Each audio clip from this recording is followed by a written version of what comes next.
اعوذ باللہ من الشیطان الرجیم بسم اللہ الرحمن الرحیم۔ خواتین و حضرات السلام علیکم ورحمۃ اللہ وبرکاتہ و مغفرتہ۔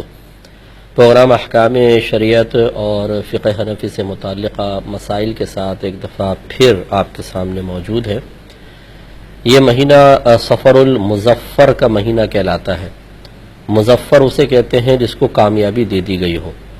اسی سے آپ تھوڑا سا اندازہ کر سکتے ہیں کہ جب سفر کے مہینے کو مظفر قرار دیا جاتا ہے تو یہ مہینہ کوئی منحوس مہینہ نہیں ہے، یہ مہینہ کوئی بلاؤں، آفتوں یا مصیبتوں کے نزول کا مہینہ نہیں ہے۔ بعض ہمارے بھائی بہن، بلکہ بعض نہیں، ہمارے مسلمانوں کی اکثریت جو قرآن و حدیث سے بہت زیادہ دور ہیں، گھر میں قرآن ضرور موجود ہے لیکن ترجمہ تفسیر کے ساتھ پڑھنے کی سال ہر سال سے توفیق حاصل نہیں، اور حدیث سے جو ہمارا تعلق ہے وہ تو سب پر اچھی طرح عیاں ہے کہ جن کو سیاہ ستہ کے نام بھی نہ پتہ ہوں کہ بخاری، مسلم، ترمذی، ابو داؤد، نسائی، ابن ماجہ، پھر یہ حاکم کی مستدرک کیا ہے، یہ دارمی کیا ہے، بیہقی کیا ہے، طبرانی کیا ہے، ان کے نام بھی بعضوں نے پہلی مرتبہ شاید سنے ہوں، تو کیا حدیث سے لگا ہوگا؟ تو نہ قرآن رہنمائی کے لیے ذہن میں موجود، نہ اس کی تعلیمات، نہ حدیث کا فیض اور اس کا اثر ہم پر طاری، تو نتیجہ نکلتا ہے کہ پھر اس طرح کے معاملات میں گائیڈ لائن صرف نفس و شیطان ہی دیتے ہیں، یا پھر وہ عام قسم کے لوگ ہوتے ہیں جنہوں نے بے سروپا باتیں سن کر افواہوں کو اپنے ذہن میں جگہ دی ہوتی ہے اور اپنے بہت سارے اعمال کی بنیاد انہی افواہوں پر رکھی ہوتی ہے۔ وہ یہ کہتے ہیں کہ جی یہ مہینہ منحوس مہینہ ہے، خواتین نے خود نکال لیا جی خالی کا مہینہ، اس میں شادیاں نہ کی جائے، آسمان سے بلائیں نازل ہوتی ہیں۔ یاد رکھیں سب بیکار اور فضول باتیں ہیں اور بالکل خلاف شرع امور ہے۔ یہ مہینہ بھی دیگر 11 مہینوں کی طرح اپنے اندر بے شمار برکات رکھے ہوئے ہے۔ اس مہینے کو بھی کئی بزرگوں کی پیدائش سے، اسی طریقے سے ان کے وصال سے نسبت حاصل ہے۔ یاد رکھیں جس تاریخ کو کوئی بزرگ پیدا ہو وہ بھی باعث برکت تاریخ ہوتی ہے، اور جب ان کا وصال ہو تو بہت زیادہ باعث برکت ہوتی ہے، کیونکہ جب اللہ تعالیٰ کسی اپنے مقرب بندے کو دنیا میں بھیجنا چاہے تو دنیا تو آلائشوں کی جگہ ہے، آزمائش کا گھر ہے، تب بھی وہ تاریخ بابرکت ہو جائے، اور جب اسے اپنی بارگاہ بے کس پناہ میں واپس بلائے، اسے اپنے رحمت کے مقام پر بلائے، تو یقینی سی بات ہے کہ وہ تاریخ بدرجہ اولا پہلی پیدائش کی تاریخ سے بھی بہت اچھی ہوگی۔ تو اسی لیے وصال کی تاریخیں جو ہیں، یہ وصال کے جو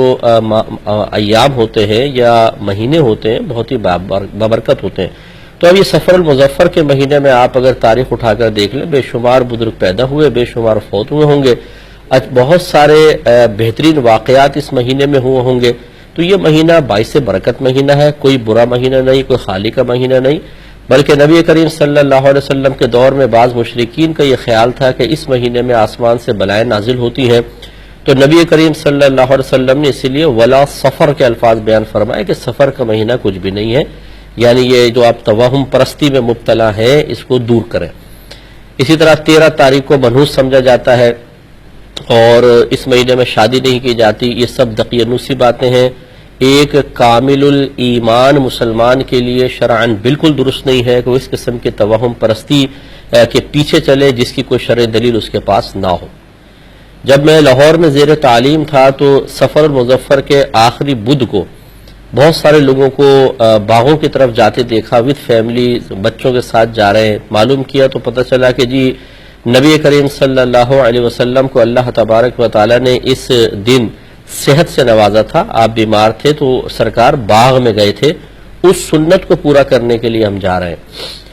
اب وہ چونکہ میرا زمانہ طالب علمی کا دور تھا، جب میں نے تحقیق کی تو معلوم یہ ہوا کہ سفر کے مہینے کے آخری ایام میں تو نبی کریم صلی اللہ علیہ وسلم کا مرض زور پکڑ گیا تھا،